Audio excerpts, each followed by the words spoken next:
Well, hello again. Today's radio is this Cossor.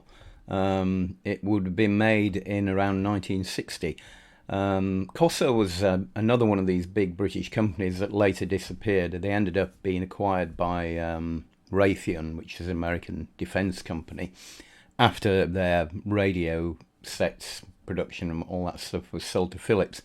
They were quite famous for producing a lot of the radar equipment that was used in World War II, and they were one of the earliest British producers of electronic components such as valves. This is again, it's a very simple set, and I'm struck by it's quite similar in a way to the Red Radio. If you look at the Red Radio's video, we looked at this Dynatron here, and you can see it's got a very similar design: long wave and medium wave, little sort of scale at the top, simple layout. Slight difference in finish, in that this has a nice, nicely varnished wood finish. I'm reminded of the 70s comedian Frank Carson, who always came out with the line, "I'm sad to say your Uncle Ernie drank a bottle of varnish, came to a sticky end, but a lovely finish." And there is a bit of cracking in this, and I wouldn't want to try and redo it or anything. It's so well done. It's got quite a nice way of pulling the thing. It may actually a couple of little clips hold the back on here. You take that out, and that's where you put the battery. Now it looks as if it would have had, I checked the circuit, and it is a 9-volt supply. The chap who sold it to me quite kindly sent a PP3 adapter, which I will solder onto it, and we can have a listen to it. And you can see again, it's fairly simple design. Pretty much a lot of the original components, so I'll be amazed if there aren't any problems with it, but we'll have a look. You can see particularly the glass case germanium transistors here, and the other germanium transistors on this. These would be the audio output, transformer coupled audio. Yeah, I quite like the look of it actually, so let's get it wired up and see if we can get some sound out of it. I quite like these older radios where you can just pull the back off, and it was expected that you'd take it off, and you don't have all sorts of stuff to go through just to get at the components. So there's a much better attitude in those days, I think, in making things maintainable. Anyway, I haven't done this properly. Well, I mean, I've done it properly. I've wired in this adapter. I'll do a proper casing and holder for it so that it doesn't rattle about in due course.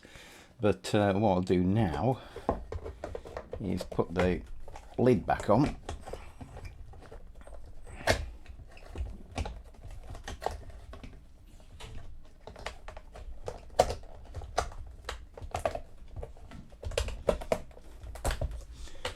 Turn it round, and let's see if we can get some sound out of it. Well, it turns on, that's the start. Let's see if we can tune something in.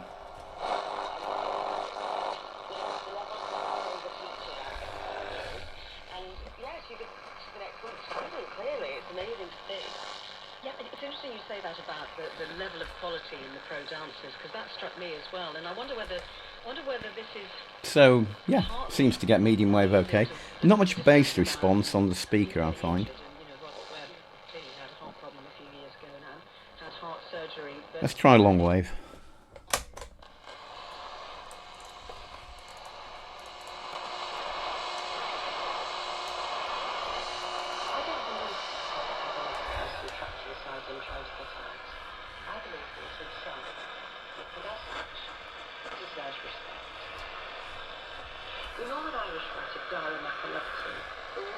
Well, to get long wave we have to turn it around because the transmitter's in the other direction. It does get it, it's quite noisy here. I'll try it away from here and we'll see what it sounds like.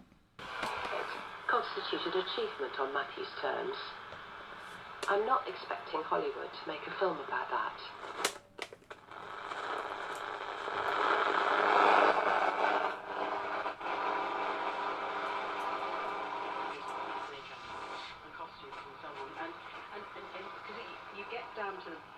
almost the pure dancing in a way, and I loved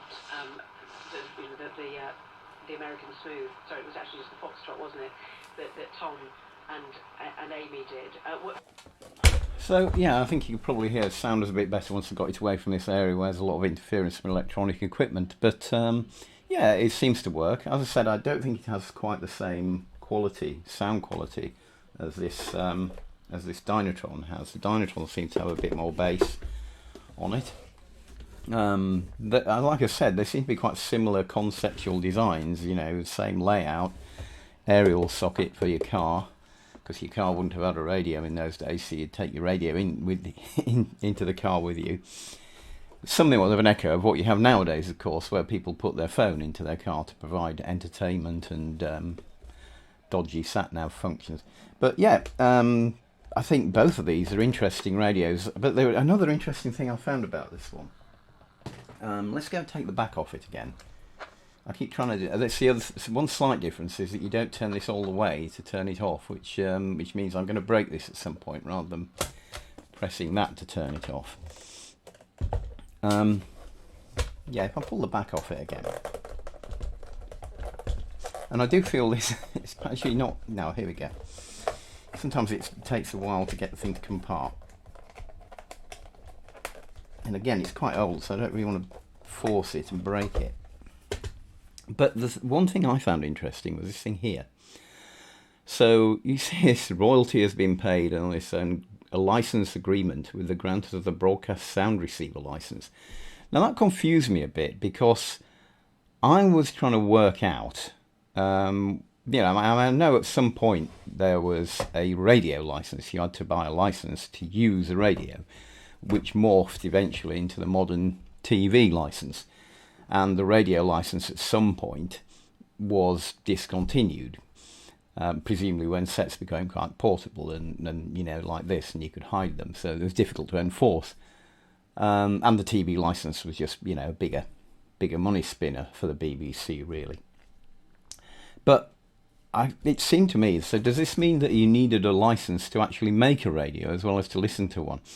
And in fact you did. So what this was for was, at the time when radios started being produced for the public, the patents on a lot of the technology were still active and were held by a number of companies. So to prevent every company that wanted to make radios negotiating with all the patent holders, the government effectively established or got them to establish a patent pool.